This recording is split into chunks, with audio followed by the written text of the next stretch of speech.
And welcome back to the Low Post Podcast. I think it's been maybe about 5 weeks. Took a little bit of vacation from the mic. Had some technical difficulties, but here with a new co-host this time, my third one in 2 seasons. Say hi, Fox. What's up, guys? This is Fox Fay. He's one of the interns. You'll see him around. You'll probably yell at him for not counting your assists or whatnot. But since we are late, we're going to get into this one really quick and get out of it really quick so you guys can watch it in the morning or whenever before the games. Listen to it, whatever. Make your bets. You can call me. I'll take your bets. I might not pay you out until the end of the season, but I'll take your bets. So we will start with a rundown of last week. Fox, how'd you like last week's games?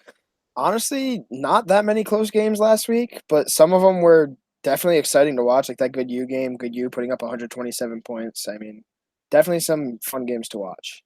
Yeah, and I feel like the only close games were the halfway Krusz game and my game, the Goodfellas. But we haven't played anyone not close since Lob City. Yep. So that being said, I had to get that out of the way. We don't get any love, but we have close losses every week. But so do the halfway Crooks, and they always seem to move up on the power rankings. But I'm just gonna sit there and do my intern work and let Joey run his league. But yeah, I liked the Werewolves Lob City game last week. I mean, it was much closer than the 85-61 final score, if you ask me. Yeah, I mean, in the third quarter, it felt like the Werewolves were still in that up until the very end. Yeah, I think there was a very noticeable moment with like 5 minutes left in the game where it was like, okay, now it's kind of over. But it was up until that point where they were still in it. Yeah, and they went out 27-18 in that third quarter, and they were down 40-20 going in. Like, I thought at the half, I was like, all right, Lob City's just going to Lob City, and it's going to be a blowout again, and which it was by the end, but it was actually very close to watch. And, excuse me, honestly, I think it was all because of Gino, because he probably had his best game of the season by far. And like I've seen him play like that, but I haven't seen him play like that yet in this summer session. So it was kind of refreshing to see if you're a Werewolves fan. Absolutely. And another close game, I liked Island Time just because it's always fun to see someone new in the league to shake everything up. And Kendall Gillians had a very good game. He was probably the reason they were able to come out with the win in that one at 7 o'clock, 62-56 Island Time over the halfway Crooks. Did you catch any of that? Yeah, so I mean, he came in and he showed up on the stats, but he also showed up in stuff that's not in the stats. His hustle was crazy. He was getting steals, getting his team extra possessions, just doing all the dirty work that was necessary that doesn't even necessarily show up in the stat book. Yeah, he had 11 rebounds. He had 2 steals, 4 assists, and he was probably playing. I mean, granted, but from what I've seen from Island Time, they kind of have a short bench every night. So he's probably playing a lot of minutes out there too. Yep. And with the halfway crook size, it's a lot to deal. So that should be interesting going into next week. Yep. I'll run through the rest of the box scores real quick. You had Goodfellas over Stampede 64-58, and a lot of new guys showing up. Not new guys on the roster, but new guys in the stat sheet. Julian Martinelli with 21 points. Pescapello in double digits again. Quiet nights from Sweeney and MJ. Well, not quiet, but they can do better. You had the Duyes boys taking it easy on the Basket Hounds. They only beat them 90-58. I think in that one they could have easily put up 100. They could have beat them by 50 if they wanted to. Oh, yeah. I mean, the way the Duyes boys run, I mean, I got to shout them out. They're a heck of a team. I was with them last year. I coached them, and they're just worlds different. Mm-hmm. Definitely a contender. So they ended up taking that one by 32. Boom Shakalaka put up 100 in the second straight week, 106-80. Like we said, Lob City 85-61 for the Werewolves. Ozone Boys beating the Boston Blazers. That was a low-scoring game, 57-50, but it looks like they played some smart basketball. Finally, they're a heck of a team when they get it running, and we're going to see a lot of that from them this week against the Basket Hounds. And then finally, like you said, Good U with 127 points over the Shady Dunkers, and that we're going to talk a lot about Good U and Boom Shakalaka tonight. But getting into next week, you like betting, Fox? Oh, I love betting. Really? Not money. I can't do that, but yeah, love betting. Oh, because the NCAA regulations. I forgot you were a Division I athlete. That's hilarious. I always mess with my friends about that who are on the URI football team. But if you were to bet, I guarantee you would be running to the casino and placing your bet on the legacy leagues Absolutely. and all the action happening over here. So for the first game, we're kicking it off with the Ozone Boys versus the Basket Hounds. I think the Ozone Boys are too fast, they're too big, and it's going to get ugly early. Absolutely. I don't think they're going to let up. I think they might walk in and ask what the record is for scoring in a single game from a team and try to beat it. I wouldn't put it past them. That's the kind of confidence they play with. I mean, they're going to try to beat it, whatever it is. So I set that spread at, I originally set it pretty high, but then the Sharks moved it down, and they told me I couldn't set it that high. So I have the Ozone Boys minus 44.5 over the Basket Hounds. And I think I might take the Ozone Boys on that one just because of the speed of the game. Not necessarily talent, but they play probably the quickest game you can see in the legacy leagues. Yeah, that just allows for a lot of scoring. I have to agree with you here. Yeah, I'd go there. I'd place my bet there. And then I put some interesting player prop bets on it. Bartholomew from the Basket Hounds. He's their main scorer, the shooter. He almost put up 40 in that blowout against Boom Shakalaka. He had 39. So I'm setting his over-under at 30 points. If he's listening, I just want to see him sling it. I mean, at this point, there are 3 games left in the season. I don't know if they're going to get a win. I don't know if they think they're going to get a win or not. He should just go out there and be like, I want to see how many points I can score. Screw the other 3 teammates. I'm just going to take the ball and shoot it like every time from half court. I think that's their chance. Just let him shoot it every time. Absolutely. I 100% agree. I'm going to take the over on those points. I think he'll do exactly that. I don't know if he'll take it to that degree where he's completely just throwing it up, but I think he wants to get his now that they're at where they're at this point in the season. Yeah, and I think it's gonna get ugly early, so then he's just gonna sling it. And then for the Ozone Boys, this is one of the games that I set 2 props for. They have an over/under of 4.5 players in double digits. So that's everyone in their starting lineup and then one. They obviously their top 4 is their best players. I think I'm going to take the over in this one too. I think that they're going to try to spread the ball around because they've got a lot of athletic guys. I think they're going to try to get everyone a chance to have some fun. I mean, if they're going to challenge me on this, but I think I'm going to grab the under because I think they're going to be at least 3 guys with like 30 points. Like I was talking to Christian about this game, and he thinks Noah Berg can go like 25 and 15 easily. Fair enough. Like very easily. And I'd set the odds on that, like for Bartholomew, I can't say that right. Bartholomew, I'd put that at plus 450 for the 30 points, and then the 4.5 players, I'd probably do like plus 800. Yep. So some money to be won there. Moving on to the next one, Bucket Chasers versus the Stampede. So really, both teams have good size. Kevin McClure, or not, I don't know if it's Kevin Figueredo. I don't know. That's a professor at URI. My brain is absolutely gone right now. This is what happens when you work at camp with a bunch of 7-year-olds. But yeah. So Kevin Figueredo versus Brad Allen and the rest of the big guys on Stampede. I'm still taking the Bucket Chasers. I'm favoring them in this one. So I actually think this is going to be a sneakily good game. 2 teams that do have a lot of talent, but have not been looking that great over the past couple weeks. At least that's how I've seen it. I mean, with the spread you've set, you've got it at what, minus 11.5 in the Bucket Chasers' favor? I favor the Bucket Chasers at 11.5, so 12 points or 11 points, basically. With the points, I think I'm going to take Stampede. Really? I think this is going to be a close game, honestly. I think it has a chance that if Sergio, Delomba, if he starts hitting, though, I think it could lean in their favor. So it's going to be a matter of trying to stop him from scoring. Well, Figueredo, this was against the Basket Hounds. I'm pretty sure he had like a perfect game. Yeah. I don't think he missed a shot. So that's going to be interesting to see him. I think he's a little bit smaller than Brad Allen, but I think he's a little bit more crafty, a little bit more skilled, even though I love the way Brad passes the ball, the behind the back flip that he does. Amazing. He's like a big Marc Gasol. I love the way Brad plays. He's awesome. But I think I'm going to take the Bucket Chasers on this spread just because 3 is better than 2, and they have a lot more guys that can stretch the floor and shoot the 3. And they also do have that big presence on the inside. So I think I'm going to take them in it. And then I set this player prop because I don't think Stampede's really going to have people that can match up the speed of Sergio on the perimeter. I mean, he's got a very quick release. I set him at an over-under 7.5 3-pointers made at about plus 1,000. See, I actually, if I were setting the lines, I actually really like that over-under because I think it's about 50-50 whether it could go over or under. Yeah. That's a lot of threes. I feel like I got a favorite going under. If I were throwing down money on it, I'd probably say it's going to go under, but I don't count it out that he could hit that many for sure.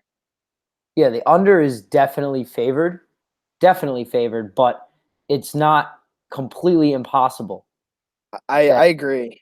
I'm going in right now because I know he slings it a lot. Like he takes a lot of shots, especially last game when he was basically alone. He's attempted 52 threes on the season in 7 games. So 52 divided by in 6 games. So he's attempts 8.5 a game.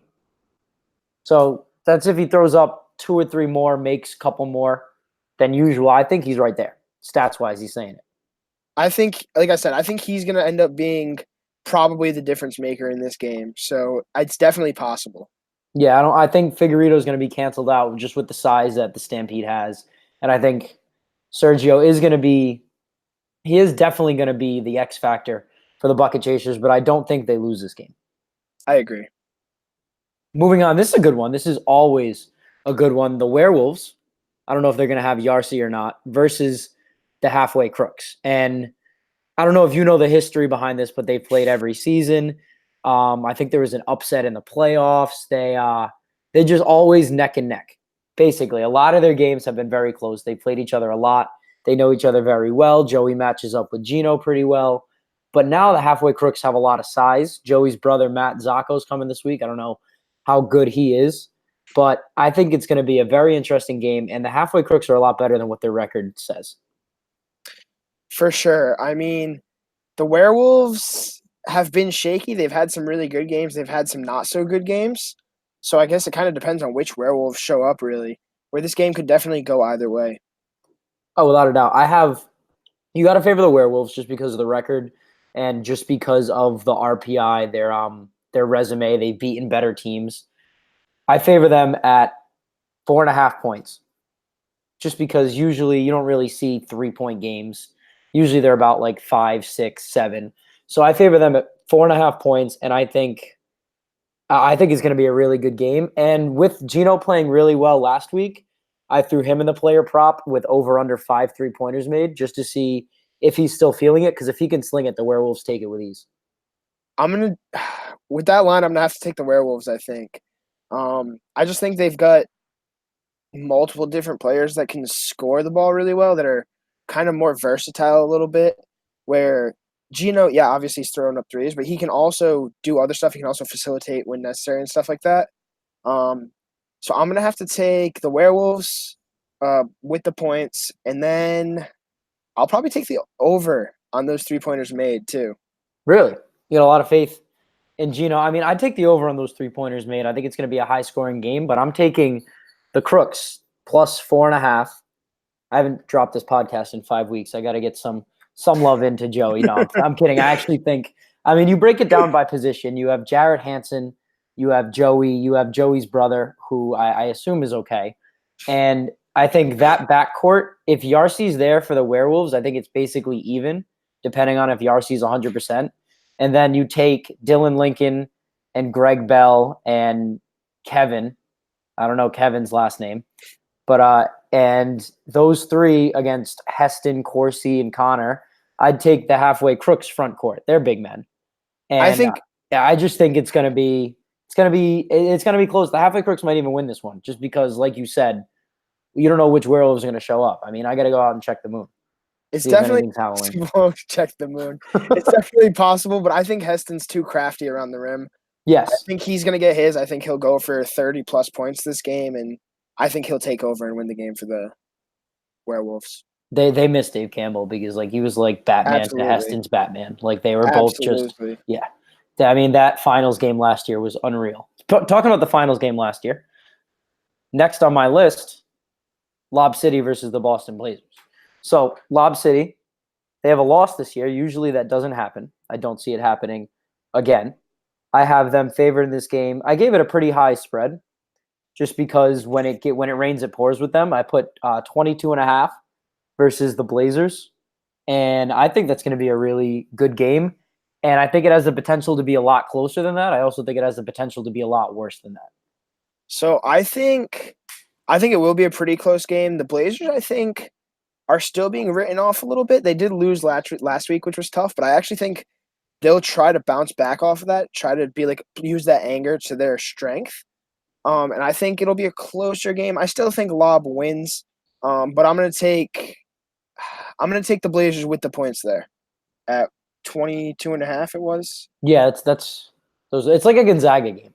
Like, Yeah. have you ever seen the Gonzaga in conference spreads? They're always in the 20s. They're always like almost 20, and it's just like they're begging you to take the under, knowing Gonzaga is gonna have this run and absolutely blow them out. And that's why I put that spread there, because no matter how close the game's gonna be for most of it, Lob City always just goes on that one run, and then you're like, all right, it's over now. Like, I can just kind of relax. I can get yelled at every time someone has an assist. It's kind of funny, but it's gonna be.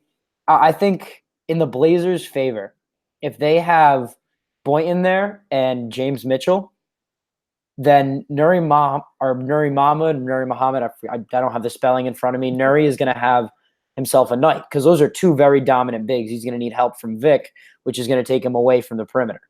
And I think that's going to be key. But I don't really know if Boynton and James Mitchell are as dominant players as Nuri and Vic, if that makes any sense. No, it definitely makes sense. Like I said, I think Lob's going to win. I don't think they're going to have a huge problem. I think the Blazers will be able to keep it somewhat close. I think they've got so much athleticism that it allows them to keep up with most any team for the most part. So I just can't see them letting it get that out of hand that early. Okay. I definitely agree. Ade Wright and Cody Strickland, great backcourt in the league. I was actually number crunching. I was bored and I was number crunching earlier. So I found out that Lob City about has 13 assists per game. And I think since the lane is going to be a little bit clogged against the Blazers with those two bigs that I just mentioned, they're going to be spreading it around the perimeter a little more. So I'm challenging them. And I know they're listening. I know Cody's listening at least, or Greg. I want them to get at least 15 team assists. That's what I said. That over under I do that at plus 725, but 15 team assists from Lob City. They usually have 13. And I mean, I've seen Greg Holt go for 17. So it's not that hard. It's not that unreachable. Yeah. So, I mean, it's going to be a matter of they're going to drive, they're going to collapse the D, they're going to kick. It's going to be a matter of hitting those threes. That's where these assists are going to come from, for the most part, at least. I mean, obviously, there'll be some fast break, stuff like that. But I think for the most part, it's going to be drive and kick. And if they hit the three, that's an assist there. I think they're going to get over 15 assists, actually. I think that'll be a huge part in helping them to win this game, is that ball movement will be essential. Yes, agreed, especially, like I said, with the lane packed. They're going to need to hit their shots around the perimeter. That's going to be up to Tabbas, Cody Crawford, Greg Holt even to step up. But I do think they will get over that 15 assists. I will take that. And now moving on to what I think should be the game of the week, but it's getting outshadowed by the game of the week. Goodfellas and the Duyes boys, right? And there's a complete storyline everybody's missing there. I coached the Duyes boys last year, and I've circled this game on my schedule. I've been looking forward to it. I might go out there and take the tip. I mean, it's gonna be fun. I'm gonna do a lot of talking, so like I'm drinking a lot of water now, saving my voice for it. But you got to favor the Duyes boys, even though they're both 3-3. The Duyes boys have played better basketball. They've won more games by more points. They've scored more points. They've shown more. I'm not giving them the double-digit favorite, though. And that's, A, my pride, and B, the fact that the only two teams to beat us by double figures are Lob City and Good U. Good U beat us by 12. That was it. They've smacked every other team out of the water. So I'm giving the Duyes boys -9.5 because it could get ugly. It could not. I mean, I think we have I'm going to bed saying, all right, we're going to win tomorrow. So I have faith. I'm taking the Goodfellas on that spread. I'd take them on a money line too. That would be my money line bet of the night. But yeah, that should be. What do you see in that game? How are you going to break it down? Because I don't want to be too biased. First of all, I'm definitely taking the Krusz over of 50 points tomorrow. That's just a no doubter. Revenge game. It's the lock of the week. It's the lock of the week. No, but I think this actually will be a really good game. The Goodfellas have a lot of players that can step up. The Duyes boys also have a lot of talent. I think the Goodfellas might be a little bit deeper, whereas the Duyes boys are a little bit more top heavy. Still deep, Fair. but a little bit more top heavy than the Goodfellas are. I think with that spread, I might take the Goodfellas. But You don't really, have to. really, what I would want to do is take Duyes boys money line. Because And I parlay think it. they could win by more than that, but I don't know for a fact. I think they could also win by less than that because it could be a super close game. So I do think the Duyes boys are going to win, but I do think it'll be close. I agree, and I appreciate that. I do think nobody really says that. We are pretty deep. I mean, the Duyes boys, they have Kutu, Tartaglia, Shane Patrick, who I'm going to dunk on. They Can you touch rim? I can touch rim. I can grab rim. I can like pull myself up on it and then maybe like catch it with one hand and You're throw just it going to get in. a But lob. no, yeah, that's all I have to do. Someone threw me one early in the season, but it was a terrible pass. But yeah, they Yeah, have it was a Kutu, pass. Volpe, Patrick, Tartaglia, and then they have Nick Harrington and that other kid Nick, and they have PJ, Ant Verducci, Dan Ruggiero. I think when we can go do our bench and grab Piscopello, who's dropped 19 at 5 foot nothing, when we can grab Kevin Mitchell, who's a big guy that can give us fresh legs, we can grab Teddy Baziotis, who's also tall and lanky. I think just it gives us more weapons when our matchups aren't working. So that's why I'm taking us thinking it's going to be a very, very close game.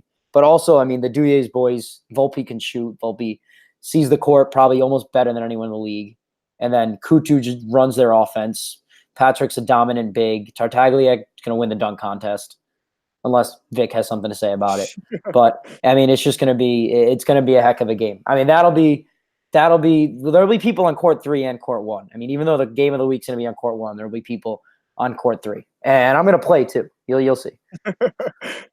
Like I said, It's I'm going to be taking good. that over. Tyler Krusz 50 points. I'm taking the over all day. And then for the real prop bet, I mean, you can take the over of me for 50 points. That's like plus 1,500. You got like 150 something to 1 odds. But I put John Kutu at 8 assists, over under 8 assists. I mean, he's up there in assists per game. I think he's one of the league leaders in assists, actually. But I don't think the game's going to be that high scoring where you're going to see people with 10, 12 assists. So that's why I put it at 8. So, yes. I don't know that this is going to be a very high scoring game. So I'm going I to don't come right think so. out there and say that. I'm trying to see where he actually does lead the league in assists right now. Yes. He's got 34 on the season. 34 in 6 games. That's off the top of my head, just a little under under 6 a game. Yeah, just under 6 a game. But I've seen him have a lot more than that. Yeah, the offense is going to need to run through him. So he's definitely going to have a chance to get more than 8. I think I'm going to take the under there because I don't think mostly just because I don't think it's going to be that high scoring of a game. Okay, I agree. I'm gonna go with the under, and I think if we can keep this game in this, we meaning the Goodfellas, can keep it in the 60s, 50s, there's a very good shot that we can come out on top of this game. If the Duyes boys start running and it becomes fast paced, high scoring, I think their offensive players have a little bit more talent and they have the experience. And I think that's where you could see it get ugly. But like I said, I got faith in my team. I don't think that we're going to go out there and blow a 9.5 spread. I don't even think we're going to go out there and lose. So we'll see that. And now we'll get on to the actual game of the week. Boom Shakalaka and Good U, both undefeated. Now, before we get into this specific game, Fox, what have you seen from both of these teams this year? Who do you think is better? So this week is going to say a lot. Because these two teams are both obviously fantastic. They're both extremely talented.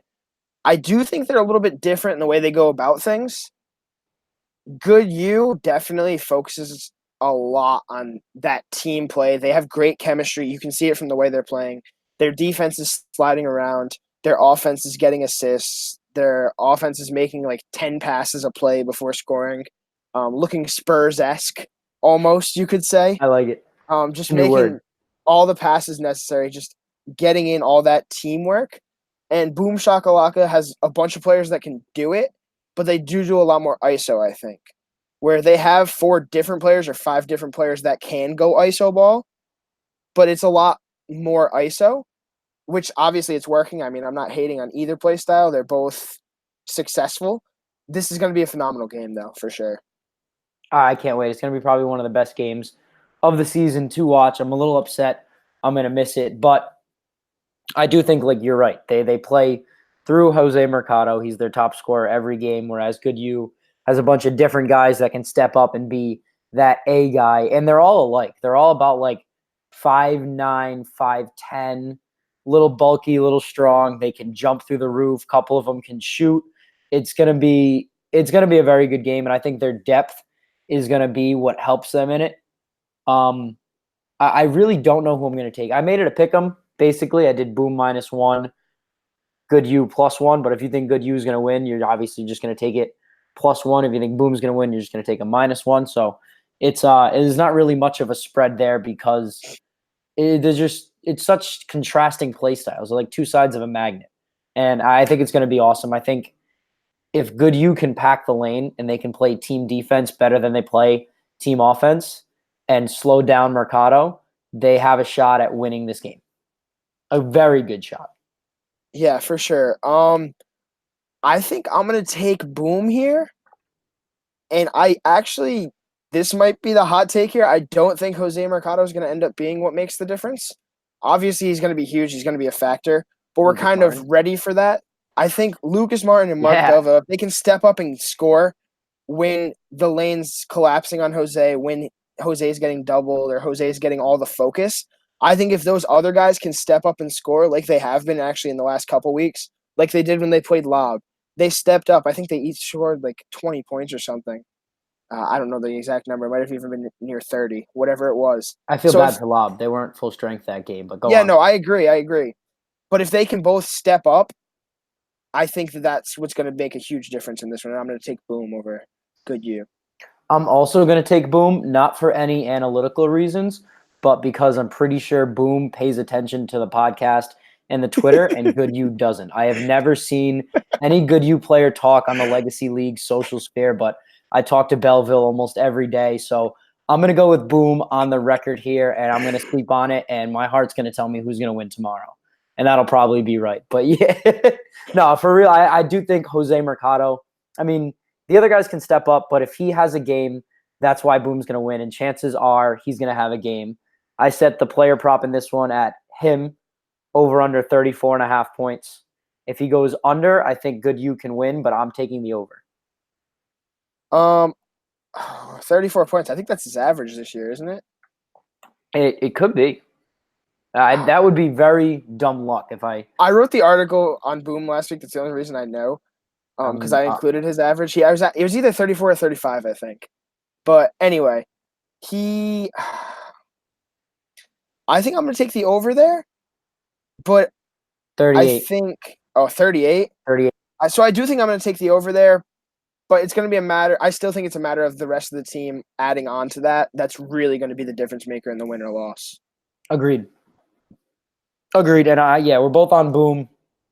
I'm on the over, but I said last game, I said on the post-game show that Lucas Martin getting in the paint last game created so many open looks and so much movement for their offense that they were almost impossible to beat. They looked like a machine. Absolutely. So I think if he can do that again, I mean, the lane's going to be clogged, but if Jose can get to the outside and Lucas can get inside, then Jose is going to have one-on-one on the outside, late defense coming at him, and he's going to have open drives to the lane. And finally, moving on to the last one, the 10 o'clock game. Awful. I hate that we have to play at 10 o'clock, but it happens. They used to be 10:30. It used to be much later. But Island Time coming off of a win versus the Shady Dunkers coming off of a loss. I have the Island Time favored by 3.5 simply because of their size and Kendall Gillians. This will be another sneakily good game that people might not be thinking about, might not be paying attention to. But I think it'll sneak into the discussion afterwards. It really could go either way, I think, because Shady Dunkers definitely do have a few players that are extremely talented. Yep, I think Kenzie Island Time and Aaron Gray. Exactly. I think Island Time's a little bit more well-rounded. So if they can kind of try to push the pace a little bit, which Kendall Gillian helps out with a lot, if they can try to push the pace, I think that they can take this one I'll take Island Time with the points. Yeah, if Island Time wins, they're gonna cover. If they don't cover, I think they're gonna lose. Just because I think the Shady Dunkers, I know them all. A lot of them are from the western side of Cranston. They've all played together before. I mean, two of them are brothers. They played high school ball with each other, church ball, CLCF, whatever. They know each other. They're younger, and there are more of them. So if it gets close, they're going to be able to push the pace. They'll have the chemistry together, I think, and I think they will be able to come out with it. But I'm going to take Island Time on this just because, like I said, I think their four, the size of their starting four just dominates the size of the best four of the Shady Dunkers. And I think that means so much in the Legacy League. Size is so underrated. I absolutely agree. You'd be a force. It's going to be a matter. It's going to be a matter of them hitting threes, because that's really most of their game. They've got Aaron Gray and Kenzie going inside, but for the most part, the rest of their team is shooting. That's what they're doing. Yeah, the Harris brothers. If they can hit, that could push them over the edge. That could bring them to a win. I don't know if I've seen it yet where they've been hitting enough to make that difference, but they're definitely capable of it. So it's just a matter of if they start hitting, I think. They certainly, they can, if they're all hitting at the same time. The same thing with any team. You hear it over and over again. If they're all hitting at the same time, they're good. They're going to be on fire. And that'll be the difference, I think, is the three-point shooting. They're not going to be able to score. Sorry, I'm just trying to crunch some numbers real quick, trying to see Shady Dunkers' three-point percentage on the year as a team. I think you can check it. It doesn't say the percentages. It just says attempts and made. Oh. So they're shooting 31% as a team. That's average. Which is average. I think they're going to need to shoot a lot better than average this game if they want to pull this one out, though. Yeah, agreed. And I think the three-pointer will be the X factor in this one. I set the over-under. I looked at Kendall Gillians' made field goals. He went 10 for 21 last game. And I'm going to one-up him, and I'm going to give him 11. So over-under 11 made field goals for Kendall Gillians, and I'm going to take the over in this one. Hopefully he shows up and doesn't make us look just dumb for giving him a player prop. I'm going to have to agree with the over there. I think he's going to get out and run, which is going to give him chances to make a lot of baskets as well as easy baskets. So I'm going to take the over on 11 as well. Awesome. And that's basically our betting card. I'll probably type that up and get it out with the podcast, but that's the betting card right there. We will post the spreads in a second, and that is the Low Post Podcast second episode of this year. I really hope you guys enjoyed it. Fox, how was your experience? I think I had a great time here. I hope I didn't do terrible. Hope I can get some of these picks right. Hopefully we picked right. Hopefully we make some money this week, and hopefully we get you guys on next week, you and the other interns, Matt, Shane. Have them defend themselves from all the hate they've been getting on Twitter in the first couple weeks of the season from all the players. I felt bad for you guys. I really did, because I knew what it was like. Yeah, it can be tough sometimes. I remember after the first week, after the post-game show, I came into the week 2, and I don't remember who it was, but someone from Boom came up to me. I was like, all right, Boom's #1 fan. Let's get it.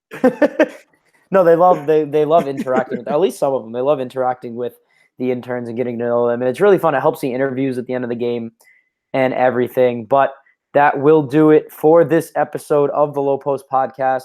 Fox, thanks for joining me from the Legacy Leagues. This is Tyler Krusz, and I will see you guys tomorrow night.